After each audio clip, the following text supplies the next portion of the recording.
முடிச்சு போயிருக்கா? எதுக்கு நீங்க இந்த புத்தகத்தை தலைமையில வைத்துட்டு இருக்கீங்க?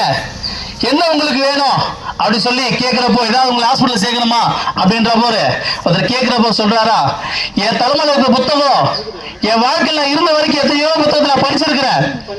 அந்த புத்தகங்களை நான் தான் படிச்சிருக்கிறேன். ஆனா முதல் முறையாக என் வாழ்க்கையிலே நான் கற்றுக்கொண்ட ஒரு காரியம் என்னன்னா, இந்த புத்தகம் என்ன படிச்சிருக்குது. புத்தகத்தை நம்ம படிப்பது வாய்ப்பு உண்டு. ஆனா ஒரு புத்தகம் எப்படிங்க நம்ம படிக்க முடியும்? அந்த புத்தகத்துக்கு வாய் இருக்குதா, கண் இருக்குதா, அது எப்படி படிக்க முடியும் அப்படின்னு நினைக்கிற போது நம்ம சொன்னாங்க, நான் படிச்ச புத்தகம் என்னுடைய ஞானத்தை கொண்டு வந்துச்சு.